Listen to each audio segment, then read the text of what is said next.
बल्कि पहली पेशी से आप आ रहे हैं इस केस को सुनने, डेवलपमेंट कोई होती नजर आ रही है? यार दीवाना सा एक वकील है, वो एक शायर है, और उसने क्या ऐसी बात कर दी कि उसके नतीजे में उसे इस कठिन चीज से गुजरना पड़े। हम अपने मुल्क को क्या बनाने जा रहे हैं, क्या बनाने के रास्ते पे चल पड़े हैं। ये इस मुल्क को अगर आइन और कानून के तहत चलाना है, जिस तरह आज जस्टिस मोहसिन अख्तर कियानी साहब भी कह रहे थे, तो फिर हम सबको अपने रवैये तब्दील करने होंगे। आइन ये जमानत देता है इस मुल्क के हर शहरी को कि उसको जबरी तौर पर लापता नहीं किया जाएगा। अगर उसको किसी इदारा कोई उसको किसी तफ्तीश में मतलूब उठाता है, उसको 24 घंटे में अदालत के सामने पेश किया जाएगा। नहीं किया जा रहा, कई दिन हो चुके हैं। तो हम तो जस्टिस कियानी की अदालत की जानिब एक उम्मीद से देख रहे हैं कि इस मुल्क के अंदर एक प्रेसिडेंट कोई सेट होगा कि जिसमें ये जो आइन और कानून के ऊपर अमल, अगर उन्होंने कोई जुर्म किया है भले उन्हें सजा दीजिए, जिस तरह आज वो अदालत में भी कह रहे थे।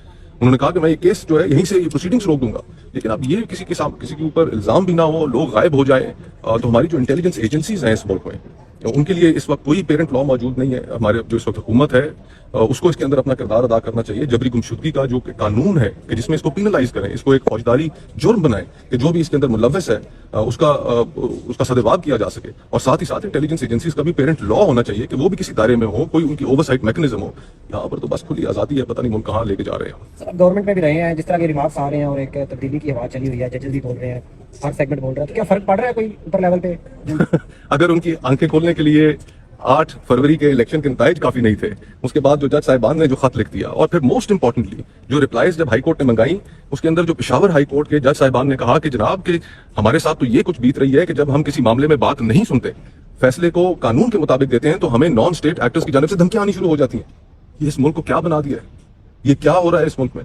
इस मुल्क को ठीक आखिर हमने नहीं करना तो और किसने करना है? इंटेलिजेंस एजेंसीज को भी पीछे हटना पड़ेगा, फौज को भी पीछे हटना पड़ेगा। इस मुल्क को अवाम की राय के मुताबिक चलाना पड़ेगा। हमारे माजी में तख्त तजर्बे रहे हैं, हम उन तख्त तजर्बों से अगर हमने कोई सबक नहीं सीखा तो खुदा ना खास्ता मेरे मुंह में खाक, हम दोबारा किसी हादसे का शिकार हो। 8 फरवरी इलेक्शन की आपने बात की, अभी केस चल रहा है 3 अक्टूबर इस्लामाबाद, आप भी इसमें फरीक बने हैं, आपके पास फॉर्म 45 में क्या हकीकत क्या है?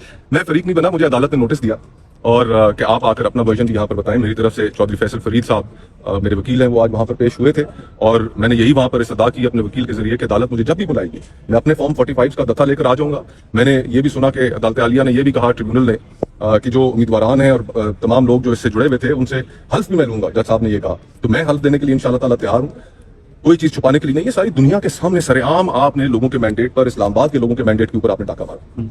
मैं बिलाशुबा वो इलेक्शन हार गया, मैं अपनी शिकस्त को तस्लीम करता हूँ। जमहूरियत यही है कि आप लोगों की राय को तस्लीम करें। मैं लोगों की राय को, इस्लामाबाद के लोगों की राय को तस्लीम करता हूँ, और जहां पर 2 नंबरी हुई है उसको अगर एक्सपोज करने में मेरा कोई किरदार है तो मैं इस किरदार को दाऊंगा। आपके फॉर्म 45 के मुताबिक कौन जीता और कितना? अली बुखारी और शोएब शाहीन। कितना मार्जिन सर?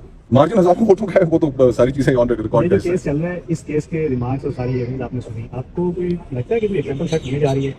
देखिए, एग्जाम्पल तो सेट हो जाएगी, उम्मीद हम यही करते हैं। सबसे पहली उम्मीद तो यही है कि अहमद फरहाद साहब जो है उनकी बरामदगी हो, वो मंजर आम पर आए, उनकी फैमिली, उनकी अहलिया, उनके बच्चे, उनके रिश्तेदार बड़े परेशान है।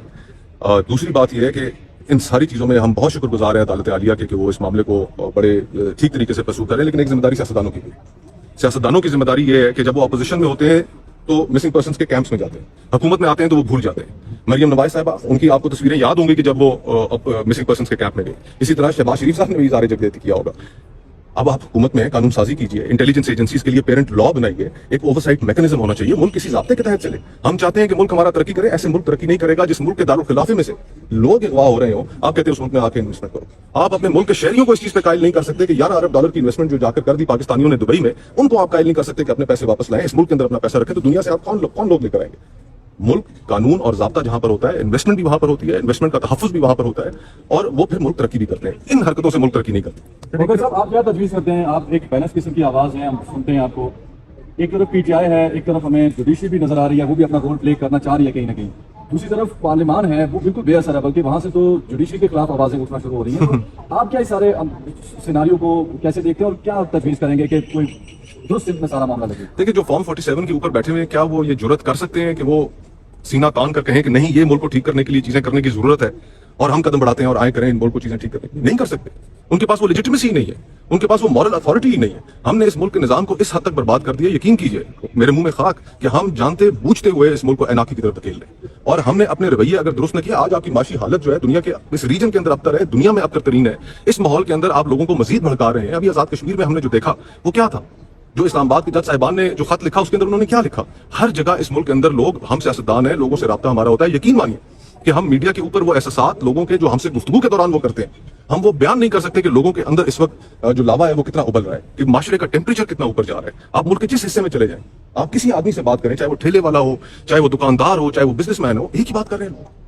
तो आपको एहसास करना चाहिए कि ये मुल्क माशरा किस नहज पे जा रहा है।